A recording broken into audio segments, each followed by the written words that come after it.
ये दुनिया जिस पढ़ाई पर गर्व करती है वही असल में एक दूसरे की पीठ पर चढ़ने की तरकीबें सिखाती है। यहां शिक्षा संघर्ष का प्रशिक्षण है, डिग्रियां हथियार हैं। डिग्रियां होंगी तो तुम लड़ाई बेहतर लड़ सकोगे, डिग्रियां होंगी तो दूसरों के कंधों पर सवार होना आसान होगा। ये विद्यालय ज्ञान के नहीं हिंसा के विस्तार हैं, कानून और नियम की आड़ लेकर शोषण करने की कला सिखाते हैं। पढ़ाई लिखाई ईमानदार नहीं बनाती, बेईमानी को सजाती संवारती है। इससे ज्ञानी नहीं केवल कुशल अज्ञानी पैदा होते हैं। ये विद्यालय नहीं अविद्यालय हैं जहां ज्ञान नहीं खिलता, केवल घटता है। नानक भी ऐसे ही एक विद्यालय में भेजे गए। अध्यापक ने कुछ दिन बाद हार मानकर पिता से कहा, यह लड़का मेरे बस का नहीं। बाद में नानक का जनेऊ संस्कार आया। पूरा समारंभ तैयार था, लोग इकट्ठे, मंत्र पढ़े जा चुके। पंडित जनेऊ गले में डालने ही वाला था कि नानक ने हाथ रोक लिया। बोले, रुको, बताओ इस धागे के डाल देने से होगा क्या? पंडित ने कहा, तुम द्विज हो जाओगे। नानक ने पूछा, द्विज यानी क्या? इसका मतलब है कि मैं सचमुच दूसरा जन्म ले लूंगा? क्या पुराना मैं खत्म हो जाएगा और एक बिल्कुल नया मनुष्य जन्म लेगा? अगर ऐसा होता हो तो मैं तैयार हूं। पंडित घबरा गया। नानक ने फिर पूछा, और अगर ये जनेऊ टूट गया तो? पंडित बोला, तो नया ले लेना, बाजार में मिल जाएगा। नानक मुस्कुराए। जो खुद टूट जाए, जो खरीदने बेचने की चीज हो, जो 2 पैसों में मिल जाए, वह मुझे परमात्मा तक कैसे ले जाएगा? जो इंसान बनाए वह ईश्वर को कैसे दर्शाएगा? उससे परमात्मा की क्या खोज होगी? इंसान का बनाया हुआ इतना छोटा सा कृत्य भला ईश्वर का द्वार कैसे खोल सकता है? नानक के पिता कालू मेहता यही समझते थे कि लड़का बिगड़ गया है। जितने उपाय कर सकते थे सब कर लिए। जब कोई रास्ता नहीं बचा तो गांव का आखिरी उपाय अपनाया, इसे गाय भैंस चराने भेज दो। नानक को भेज दिया गया और वे खुशी खुशी चले भी गए, पर वहां तो उनका मन कहीं और ही लग गया। वृक्ष की छाया में ध्यान में डूब गए। उधर गाय भैंस पड़ोसियों के खेतों में घुस गई। दूसरे ही दिन चराना भी बंद कराना पड़ा। तब पिता को यकीन हो गया कि इस लड़के से दुनिया के हिसाब से कुछ भी नहीं होने वाला। और यही तो मजे की बात है इस दुनिया में, जो लोग बहुत कुछ कर लेते हैं वे अक्सर दूसरी दुनिया, भीतर की दुनिया से वंचित रह जाते हैं। और जो भीतर की दुनिया के योग्य होते हैं वे अक्सर बाहर की दुनिया में सक्षम नहीं दिखते। ऐसा नहीं कि वे अक्षम होते हैं, उनकी क्षमता बस किसी और ही दिशा में बहती है। वे साधन बन जाते हैं, वाहक बन जाते हैं। उनसे बहुत कुछ होता है, बस वह सामान्य नहीं होता। सोचो, अगर नानक सही से गाय भैंस चराकर लौट आते तो क्या हो जाता? रोज कितने लोग चरा रहे हैं। अगर वे एक दुकान ठीक से चला लेते, इससे दुनिया में क्या बदल जाता? हजारों दुकानें चल रही हैं। लेकिन नानक कृत्य के जगत से हटकर महिमा के जगत में उतर गए। महिमा का अर्थ है करने वाला तू है, कृत्य का अर्थ है मैं क्या कर सकता हूं। और जैसे ही मन में यह अहंकार उठता है मैं क्या कर सकूंगा, यहीं से महिमा का द्वार बंद हो जाता है। तुम्हारा अहंकार जब बूंद बूंद झरने लगे और एक दिन यह पूर्ण रूप से महसूस हो जाए कि मैं असमर्थ हूं, मेरे किए कुछ भी नहीं होगा, मैं बस एक साधन हूं, उसी क्षण मोक्ष का द्वार खुल जाता है। नानक कहते हैं, कर्म तुम्हें शरीर देता है, संसार देता है, लेकिन कृपा दृष्टि मोक्ष की राह खोलती है। नानक का संदेश सरल है, सत्य ही परमात्मा है और परमात्मा ही सत्य है। वह न स्थापित किया जा सकता है। तुम मंदिर कैसे बनाओगे? वह न निर्मित किया जा सकता है तो मूर्तियां कैसे गढ़ोगे? वह तो निरंजन है, सब जगह व्याप्त है, तुम उसे बना ही नहीं सकते। तुम नहीं थे तब भी था, तुम नहीं रहोगे तब भी रहेगा। आदि सचू जुगादि सचू। जब वो पहले से ही है तो तुम्हारे बनाए हुए मंदिर या मूर्तियां क्या कर लेंगी? पूजा से क्या बदल जाएगा? फिर क्या बदलेगा? नानक कहते हैं, जिन्होंने उसकी सेवा की, आराधना की, वे ही महिमा को प्राप्त हुए। अगर वही सब कुछ है तो सेवा ही प्रार्थना है, सेवा ही आराधना है। परमात्मा अलग कहीं नहीं बैठा, वही पेड़ों की जड़ों में प्यास बनकर खड़ा है, वही पशुओं की आंखों में भूख बनकर झांकता है। तुम जब प्यासे वृक्ष को पानी देते हो, भूखी गाय को घास रखते हो, तब तुम उसी को अर्पण कर रहे हो। प्रार्थना कोई छोटी विधि नहीं है, बड़ी संवेदनशीलता चाहिए। मंदिरों में जाकर मत सोचो कि काम हो गया, वे तरकीबें हैं जिम्मेदारी से बचने की। दुनिया ही उसका मंदिर है और हर जीव उसकी मूर्ति है। सेवा की विराटता चाहिए, क्योंकि वही हर तरफ फैला है। जीसस ने भी यही कहा था। जब सूली का समय आया तो उनके साथियों ने पूछा, अब हम क्या करें? जीसस बोले, घबराओ मत। अगर तुम किसी भूखे को पानी दोगे तो वो पानी मेरे गले तक पहुंचेगा। अगर तुम किसी दीन की सेवा करोगे तो तुम मुझे उसी में पालोगे। और उन्होंने चेतावनी दी, अगर तुम्हारे मन में किसी के प्रति क्रोध है, तुमने किसी को चोट पहुंचाई है और तुम मंदिर आ भी गए हो, तो लौट जाओ, पहले उससे क्षमा मांगो। जब तक मन साफ नहीं तब तक प्रार्थना नहीं। चारों तरफ वही व्याप्त है। इसलिए नानक बार बार कहते हैं, जिन्होंने उसकी सेवा की, आराधना की, वे ही महिमा को प्राप्त हुए। अब सवाल है, कैसी आराधना? सेवा। यह शब्द जितना गहरा तुम्हारे भीतर उतरे उतना ही अच्छा। लेकिन सेवा का असली अर्थ समझना बहुत जरूरी है। फर्क सिर्फ क्रिया में नहीं, धारणा में है। जिसकी तुम सेवा कर रहे हो वह परमात्मा है, यह भावना अगर न हो तो सेवा अधूरी है। तुम सेवा ऐसे भी कर सकते हो कि सामने वाला गरीब है, दीन है, बेचारा है, चलो कुछ मदद कर दी, लेकिन यह मदद है, सेवा नहीं। यहां तुम ऊपर हो और वह नीचे। तुम कृपा कर रहे हो, वह ग्रहण कर रहा है। यह सामाजिक सेवा है, आध्यात्मिक नहीं। यही लायंस क्लब, रोटरी क्लब वाली सेवा है, वी सर्व। लेकिन भीतर एक अकड़ छिपी होती है। तुम एक छोटा सा अस्पताल बनाकर बड़ा प्रचार कराते हो, यह आराधना नहीं है, यह अहंकार का प्रदर्शन है।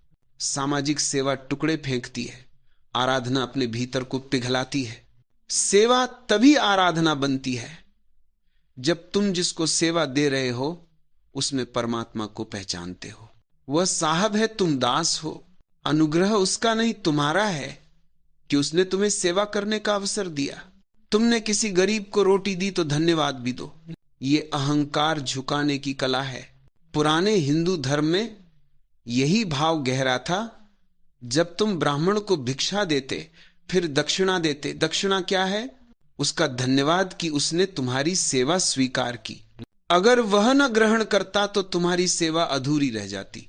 जब तुम यह महसूस करने लगो कि जिसकी तुम सेवा कर रहे हो तुम ही उसके ठणी हो, तब सेवा आराधना बन जाती है। तब सेवा सामाजिक काम नहीं, एक धार्मिक कृत्य बन जाती है। इस फर्क को ठीक से समझ लेना। अगर सेवा ने तुम्हें अकड़ दे दी, मैं सेवक हूं, तो यह नानक की आराधना नहीं है। नानक की सेवा विनम्र बनाती है, जहां दीन परमात्मा हो जाता है और तुम्हें दास कर देता है। जो सबसे पीछे है वही परम रूप में आगे निकल जाता है और तुम पीछे खड़े होते जाते हो। सेवा का अर्थ है जिसने तुम्हें सेवा का अवसर दिया तुम उसके आभारी हो।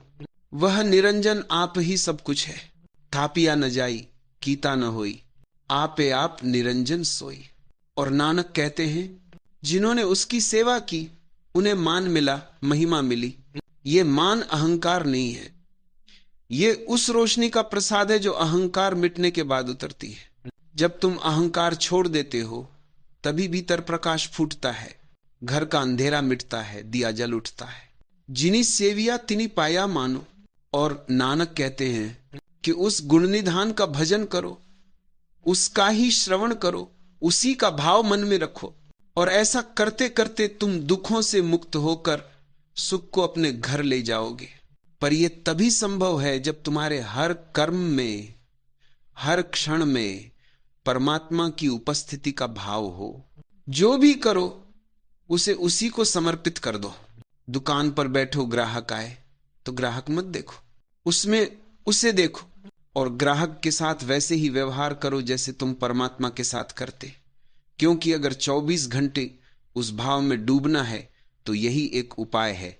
भोजन करो तो समझो कि वही भोजन बनकर तुम्हारे भीतर उतर रहा है। इसीलिए हिंदुओं ने कहा अन्नम ब्रह्म, अन्न देवता है, क्योंकि वही अनाज बनकर तुम्हें पोषित करता है। अपनी थाली में बैठकर ऐसे मत खाओ जैसे रोज का एक काम निपटा रहे हो। अनुग्रह भावना से खाओ कि उसी ने खिलाया है। पानी पियो तो समझो कि वही प्यास बुझाने आया है। तभी 24 घंटे भजन हो सकता है, नहीं तो कैसे? गुरुद्वारे या मंदिर में जाकर 1 घंटा भजन कराओगे, लेकिन वहां भी मन भागा भागा रहेगा। घड़ी देखोगे, दुकान खोलने का समय हो गया, दिमाग कहीं और, हाथ कहीं और, होंठ कहीं और। खंड खंड भजन से कुछ नहीं होता। धर्म कोई समय बंधन नहीं है, कोई धार्मिक दिन नहीं, कोई धार्मिक घड़ी नहीं। धर्म 24 घंटे का भाव है, जीवन की एक अलग शैली। नानक कहते हैं उस गुण निधान का भजन करो, उसका ही भजन, उसका ही श्रवण, उसका ही भाव। तुम यहां मुझे सुन रहे हो, तुम ऐसे सुन सकते हो जैसे कोई आदमी बोल रहा है, और ऐसे भी सुन सकते हो जैसे उसी की आवाज बोल रही है। और जैसे ही तुम ये भाव पकड़ लेते हो, जीवन तुरंत बदलने लगता है। उसका ही भाव मन में रखो। तो नानक कहते हैं इस प्रकार दुख से छूटकर सुख घर ले जाओगे। आज क्या होता है, दिन भर मेहनत के बाद तुम दुख घर ले जाते हो। कोई ग्राहक तुम्हें लूट गया, कोई सौदा ठीक नहीं हुआ, कोई जेब काट ले गया, भोजन रूखा मिला, कपड़ा मन का नहीं था। हर क्षण में कोई न कोई शिकायत इकट्ठी होती रहती है। लेकिन यदि तुम्हें हर तरफ वही दिखाई देने लगे, हर काम में उसकी झलक मिल जाए, तो तुम सुख घर ले जाओगे। और सिर्फ इस साधारण घर में ही नहीं, मरते समय जब अपने असली घर जाने लगोगे तब भी सुख ले जाओगे। और न केवल इस साधारण घर तुम सुख ले जाओगे, मरने के समय जब अपने असली घर की ओर चलोगे तब तुम सुख ही सुख लेकर जाओगे। तुम भीतर से आपूर हो जाओगे, भरे पूरे, संपूर्ण। तुम रोते नहीं, नाचते नाचते जाओगे। और याद रखना, मृत्यु अगर नृत्य न बन जाए तो समझ लेना जीवन व्यर्थ गया। मृत्यु अगर उत्सव न बन सके तो जीवन की साधना में कहीं भूल हुई है, क्योंकि मृत्यु घर वापसी है।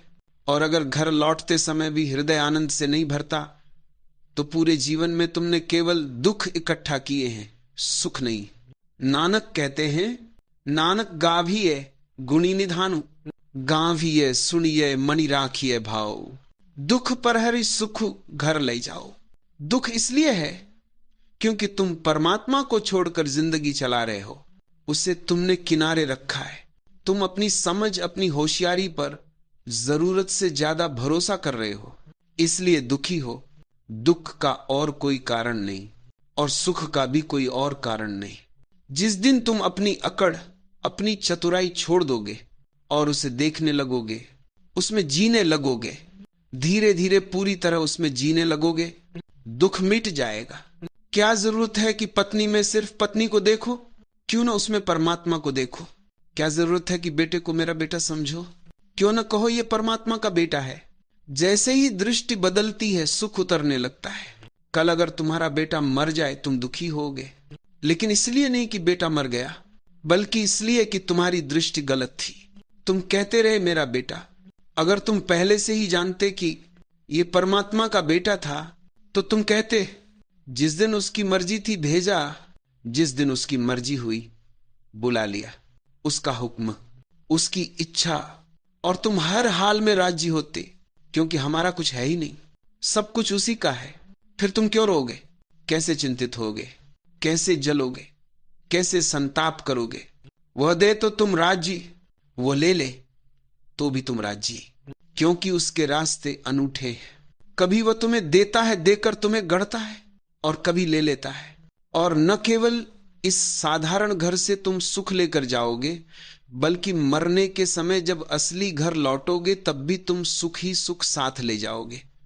तुम पूर्ण होकर जाओगे, भरकर जाओगे। तब तुम रोते हुए नहीं बल्कि नाचते नाचते जाओगे। और यदि मृत्यु नृत्य न बन सके तो समझ लेना कि जीवन व्यर्थ गया। मृत्यु को उत्सव न बना सका जीवन, तो वह जीवन अधूरा रहा। क्योंकि मृत्यु तो घर वापसी है, और घर जाते समय अगर मन आनंद से न भरा हो तो इसका अर्थ है कि जीवन में तुमने दुख ही दुख इकट्ठा किए। नानक कहते हैं नानक गांभिय गुणी निधानु, गांभिय सुनिए मनि राखिए भाऊ, दुख परहरी सुख घर ले जाओ। दुख मिटते हैं और मनुष्य सुख लेकर अपने घर लौटता है। तुम दुखी हो तो सिर्फ इसलिए कि जीवन तुम अपनी अक्ल से चला रहे हो, परमात्मा से नहीं। तुमने उसे बाद में रख छोड़ा है, अपने को जरूरत से ज्यादा समझदार मान लिया है। दुख का और कोई कारण नहीं है और सुख का भी कोई दूसरा कारण नहीं। जिस दिन तुम अपनी होशियारी को किनारे रखकर उसे देखना शुरू कर दोगे, उस दिन से जीवन बदलने लगेगा। धीरे धीरे तुम अपने में कम और उसमें ज्यादा जीना शुरू कर दोगे। क्या आवश्यकता है कि तुम पत्नी में सिर्फ पत्नी देखो, उसमें क्यों ना परमात्मा को देखो? अपने बेटे में क्यों ना परमात्मा की ही झलक देखो? जैसे ही दृष्टि बदलती है, सुख उतरना शुरू हो जाता है। कल अगर बेटा मर भी जाए तो दुख इसीलिए नहीं होता कि बेटा चला गया, दुख इसीलिए होता है कि तुमने उसे मेरा समझ रखा था। यदि तुम पहले से जानते कि वह परमात्मा का बेटा है तो तुम कहते, जब उसकी मर्जी थी तब भेजा, अब उसकी मर्जी है तो बुला लिया, उसका हुक्म। फिर शिकायत किससे? हमारा कुछ भी नहीं, सब उसी का है। वह दे तो भी राजी, ले तो भी राजी, क्योंकि उसके रास्ते बड़े अनोखे हैं। कभी वह देकर तुम्हें बनाता है, कभी लेकर तुम्हें गढ़ता है। कभी दुख इसलिए देता है कि दुख तुमको जगाता है, सुख तो सुला देता है, दुख ही जगाता है। एक सूफी फकीर था हसन, उसके शिष्य ने पूछा, सुख समझ आता है, परमात्मा है, पिता है, सुख देता है, लेकिन दुख क्यों देता है? हसन नाव में बैठा था, उसने शिष्य को भी बिठा लिया और एक ही चप्पू से नाव चलाने लगा। नाव गोल गोल घूमने लगी। शिष्य ने कहा, एक ही चप्पू से चलाओगे तो नाव भटकेगी, यहीं घूमती रहेगी। हसन हंस पड़ा, तू समझदार है, मैंने समझा था ना समझे। केवल सुख हो या केवल दुख, दोनों ही नाव को भंवर में डाल देते हैं। यात्रा दो चप्पुओं से चलती है, सुख और दुख। रात दिन दोनों चाहिए, जन्म मृत्यु दोनों चाहिए, संतुलन से ही पहुंचना होता है। जब तुम सब में परमात्मा को देखना शुरू करते हो, तब उसके द्वारा दिए सुख को भी स्वीकार करते हो, दुख को भी। और जब दोनों को समान भाव से अंगीकार करते हो, तब न सुख सुख रह जाता है, न दुख दुख रह जाता है, उनकी रेखा मिट जाती है। जैसे ही तुम्हारा लगाव सुख से कम होता है और दुख का विरोध टूटता है, तुम अलग हो जाते हो, तीसरे बन जाते हो, तुम साक्षी हो जाते हो, और तब दुख से मुक्त होकर ही तुम सुख अपने घर ले जाते हो। नानक कहते हैं, गुरुवाणी ही नाद है, गुरुवाणी ही वेद है, उसी में परमात्मा समाया है। गुरु शिव है, गुरु विष्णु है, गुरु ब्रह्मा है। जो भी मैं जानता हूं, अगर मैं उसे पूरा भी जान लूं तब भी कह नहीं सकता, क्योंकि उसे कहा नहीं जा सकता। लेकिन एक गुर है जिससे सारी पहेली हल हो जाती है कि सब प्राणियों का एक ही दाता है, बस उसे भूल न जाऊं। हालांकि लगा, संतों ने गुरु को असीम महिमा दी है, गुरु को शास्त्रों से भी ऊपर रखा है। यदि गुरु कुछ कहे और वेद में न मिले तो वेद छोड़ दो, गुरु की वाणी ही वेद है, क्योंकि गुरु जीवित शास्त्र है। संतों ने गुरु को इतना मूल्य यूं ही नहीं दिया, इसके पीछे गहरी वजह है। कुछ बातों को समझना जरूरी है। पहली बात, वेद भी मूलतः गुरुओं के वचन हैं, लेकिन वे गुरु अब शरीर में नहीं हैं और उनके वचनों की शुद्धता भी वैसे नहीं रह सकी। और रह भी कैसे सकती थी, क्योंकि जिन्हें उन वचनों को संग्रहित करना था, अनजाने में ही सही उन्होंने अपनी समझ, अपने विचार, अपनी व्याख्याएं उसमें जोड़ दी। ये उनकी मजबूरी थी। वे जानकर मिलाते नहीं, पर फिर भी मिल जाता है। मैं तुमसे अभी कुछ कहूं और कहूं कि जाकर वही बात तुम अपने पड़ोसी को बता देना, तो बीच में कुछ न कुछ गिर ही जाएगा, कुछ नया जुड़ ही जाएगा। तुम शब्द भले 100% वही रख दो, लेकिन टोन बदल जाएगी, कहने का ढंग बदल जाएगा, जोर कहां देना है यह बदल जाएगा। और जब तुम बोलोगे, तुम्हारा अनुभव, तुम्हारी समझ, तुम्हारा रंग भी उन शब्दों में शामिल हो जाएगा। अगर मैं तुम्हें एक फूल दूं ताजा, सुगंधित, और तुम उसे किसी और को देने ले जाओ, तो वह फूल तुम्हारे शरीर की गंध भी पकड़ लेगा। जैसे तुम्हारा हाथ फूल की महक को छूता है, वैसे ही फूल तुम्हारी महक को भी ले लेता है। अब वह फूल वही नहीं रहा जो मैंने दिया था। और यदि वही फूल कई कई हाथों से होकर गुजरे तो वह सैकड़ों शरीरों की गंध से भर जाएगा, उसकी अपनी मूल महक खो जाएगी। अगर वही फूल दोबारा मेरे पास लौट आए तो मैं भी पहचान न सकूं कि यह वही फूल है। न उसमें वो खुशबू रहेगी, न वो आकार जो मैंने दिया था। पंखुड़ियां टूट चुकी होंगी और अधूरा फूल लौटाना अच्छा न लगे, इसलिए लोग उसमें दूसरी पंखुड़ियां जोड़ देंगे ताकि फूल पूरा लगे, पर अब वह मूल फूल नहीं रहा। वेद भी इसी प्रकार गुरु वचन है। जिन्होंने जाना उन्होंने कहा, पर हजारों हजारों वर्ष बीत गए, वचन अनेक हाथों से गुजरे, अनेक मनों से होकर निकले, अनेक व्याख्याओं की गंध ले बैठे। इसीलिए संतों ने कहा, जीवित गुरु से बड़ा कोई शास्त्र नहीं, क्योंकि जीवित गुरु वही सुगंध है, ताजी शुद्ध मूल स्रोत की सुगंध। उसमें समय के साथ बहुत कुछ जुड़ गया, बहुत कुछ हट गया। इसलिए जीवित गुरु को पाना परम सौभाग्य है। किताब तो अनिवार्य रूप से बासी हो ही जाएगी, क्योंकि वह जीवित नहीं है, धड़कती नहीं, बदलती नहीं। और एक और बात समझने जैसी है, जब तुम किताब पढ़ोगे तो अर्थ कौन निकाल रहा है? तुम ही पढ़ रहे हो और तुम ही उसका अर्थ तय करोगे। अर्थ तुम्हारी ही समझ की सीमा में रहेगा। तुम अपनी ही दृष्टि, अपनी ही बुद्धि को किताब पर थोप दोगे। इस तरह किताब तुम्हारी गुरु नहीं बनती, बल्कि तुम ही किताब के गुरु बन बैठते हो। शास्त्र तुम्हें नहीं पढ़ रहा होता, तुम शास्त्र को पढ़ा रहे होते हो। इसीलिए इतने भेद, इतनी व्याख्याएं हैं। गीता की हजारों टीकाएं बनी, क्योंकि हर पाठक अपना अर्थ करता है। कृष्ण तो एक ही अर्थ रखते होंगे, हजारों अर्थ तो नहीं हो सकते। अगर कृष्ण के हजारों अर्थ होते, अर्जुन तो वहीं युद्ध भूमि में पागल हो जाता। कृष्ण का अर्थ एक ही रहा होगा, पर यह कौन बताए कि वो कौन सा था? अर्जुन भी निश्चित रूप से नहीं बता सकता, क्योंकि जो वो कहेगा वो उसकी अपनी समझ से गुजर कर आएगा और बदल जाएगा।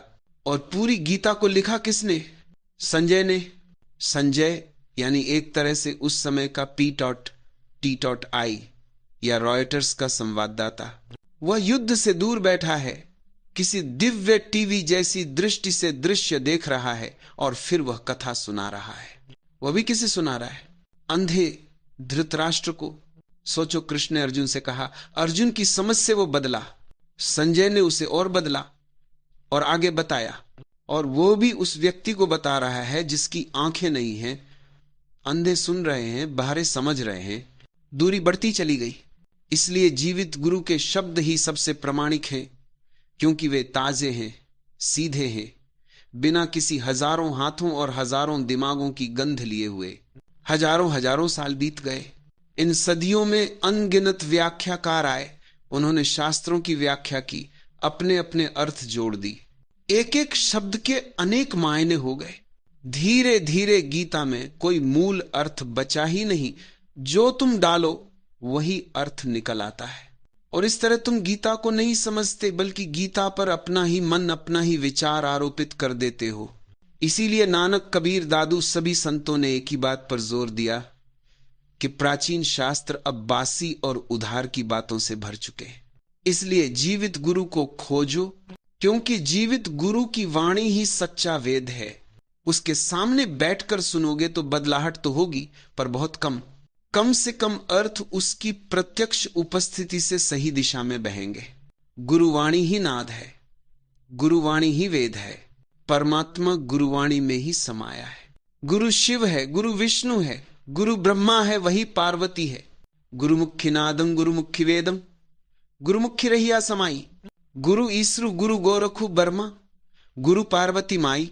जिन्होंने अपनी आंखों से सत्य को देखा है, वे भी उसे पूरा नहीं कह सकते, पूरी तरह कभी नहीं कह सकते। और तुम परमात्मा को किताबों से खोजने निकले हो। गीता, बाइबल, गुरु ग्रंथ, किताब के पन्नों में परमात्मा, जबकि जीवित गुरु भी उसे पूरा नहीं कह पाता। नानक स्वयं कहते हैं, जो मैं जानता भी, पूरी तरह जानता तो भी उसे बयान नहीं कर सकता, क्योंकि वह कथन के दायरे में नहीं आता। जो कथन से परे है उसे तुम शब्दों से समझने की कोशिश कर रहे हो। जो कहा ही नहीं जा सकता उसे तुम छपे हुए वचनों में ढूंढ रहे हो। नहीं, उसकी खबर किताब से नहीं मिलेगी, वह तो जीवित गुरु की उपस्थिति से ही मिल सकती है। गुरु की शिक्षा शब्दों में नहीं, उसके होने में है। गुरु क्या कहता है, ये गौण है। गुरु क्या है, ये प्रधान है। उसके साथ बैठना, उसकी शांति में होना, उसकी हवा में सांस लेना, यही शिक्षा है। गुरु के पास होना एक दूसरी जलवायु में होना है। थोड़ी देर के लिए संसार खो जाता है और तुम किसी नए लोक में प्रवेश कर जाते हो। तुम्हारी चेतना नए ढांचे में ढलने लगती है। गुरु की खिड़की से थोड़ी देर झांकने को राजी हो जाओ और रास्ता मिल जाता है, क्योंकि उसके अलावा कोई मार्ग नहीं।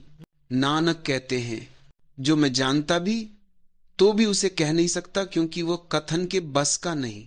लेकिन एक गुर, एक सूत्र, एक विधि पूरी पहेली सुलझा देता है। गुर का अर्थ है विधि, तरीका, टेक्निक, और जिसके हाथ ये गुर आ जाए वही गुरु है। यही वह एक सूत्र है जो सारी उलझने खोल देता है, और वही गुर, वही रहस्य नानक कहते हैं यह है, गुरा एक देही बुझाई सबना जिया का इकुदाता, सो में विसरी न जाई। सबका वही एक मालिक है, वही एक दाता है, वही एक सृष्टा है। बस उसे भूलना मत। स्मरण यही रह जाए कि सब में वही छिपा है, हर हाथ में वही हाथ है, हर आंख के पीछे वही प्रकाश है, हर धड़कन की गहराई में वही स्पंदन है। जीवन के भीतर जो बहता हुआ धागा है वही परमात्मा है। तुम मन के हो, मनकों के भीतर जो धागा बंधा है वही अस्तित्व है। वही धागा मुझ में भी है, तुम में भी है, वृक्ष में भी, पक्षी में भी, पहाड़ और चट्टानों में भी। वही अनेक रूपों में लहराता है, वही अनेक लहरों में खेलता है। अगर ये गुर पकड़ लो तो धीरे धीरे मनकों से हटकर तुम धागे को पकड़ लोगे, और एक बार धागा पकड़ लिया तो सारी पहेलियां अपने आप खुलने लगेंगी। अब क्या करोगे? ये गुरु संभालोगे कैसे? इसे 24 घंटे संभालना है। हिम्मत चाहिए, जागरूकता चाहिए। अड़चने आएंगी, आना ही चाहिए। अगर अड़चन न होती तो दुनिया कभी की धार्मिक हो गई होती। जो सस्ता मिले वह टिकता नहीं, जो कठिनाई से मिले वही संभलता है। इतने विराट सत्य की खोज में तुम्हें कुछ छोड़ना भी होगा, कुछ खोना भी। यही धर्म है, एक तरफ से गंवाना, दूसरी तरफ से पाना। और यही कठिनाई है। अगर ग्राहक में तुम परमात्मा को देखोगे तो उसे लूट कैसे पाओगे? जेब काटते समय अगर वही दिखाई पड़ने लगे तो हाथ रुक जाएंगे। जिसे तुम गाली देते हो, जिससे तुम लड़ते हो, अगर उसी में वही दिखने लगे तो तुम गाली कैसे दोगे? दुश्मनी किससे करोगे? अगर वही है तो तुम्हारे जीवन के सारे ढांचे हिलने लगेंगे। तुमने जो घर बनाया है वो उसकी भूल पर बना है। उसे याद करोगे तो ये पुराना घर टिक नहीं सकता। लेकिन याद रखना, पुराना गिरेगा तो बहुत बड़ा नया जीवित मकान मिलेगा। आज वह दिखाई नहीं देता, इसीलिए तो जोखिम चाहिए। नानक का रास्ता जुआरियों का रास्ता है, व्यापारी का धर्म नहीं है ये। व्यापारी तो जो है वही पकड़े रहेगा, जुआरी दांव पर लगा देता है। मिलेगा या नहीं कुछ पक्का नहीं, लेकिन हिम्मत है, जोखिम है, छोड़ने का साहस है। नानक के साथ चलना हो तो जुआरी का दिल चाहिए, जो हाथ में है उसे भी दांव पर लगा दे। अदृश्य की खोज में, अज्ञात की पुकार में, इसी हिम्मत की कमी के कारण सभी धर्म धीरे धीरे विकृत हो जाते हैं। क्योंकि हमारे भीतर जुआरी की वो आग नहीं, वो जोखिम उठाने की प्यास नहीं। व्यवसाय का मन गणित में अटका रहता है, और यही जगह है जहां इस सूत्र को याद रखना कठिन हो जाता है। क्योंकि ये एक छोटा सा सूत्र तुम्हारी पूरी जिंदगी को जड़ से बदल देगा। तुम वही नहीं रहोगे, तुम्हारी पुरानी दुनिया जलने लगेगी। कबीर कहते हैं, जो घर बारे आप ना चले हमारे संग। जो अपने ही घर में आग लगाने को तैयार हो वही इस यात्रा पर चल सकता है। वह घर कौन सा है? वह घर जो तुमने खुद बनाया है। झूठ का, बेईमानी का, क्रोध का, वैमनस्य का, द्वेष और घृणा का, यही तुम्हारा वास्तविक घर है, और इसी को जलाने की जरूरत है। नानक कहते हैं, गुरा एक देही बुझाई सबना जिया का ई कूदाता, सो में विसरी न जाई। बस विस्मरण न हो, याद रह जाए कि सब में वही एक है, एक मालिक, एक दाता, एक चेतना। अगर ये एक गुर पकड़ लो तो तुम्हारी जिंदगी बदल गई। उसके बाद न तुम्हें पतंजलि के आसनों की चिंता, न यहूदियों की 10 आज्ञाओं की, न गीता क्या कहती है, न कुरान क्या कहता है। केवल ये एक छोटा सा रहस्य, इसी से नानक ने पाया और तुम भी पा सकते हो। लेकिन बात वही है, जो घर बारे अपना चले हमारे संग। आज इतना ही।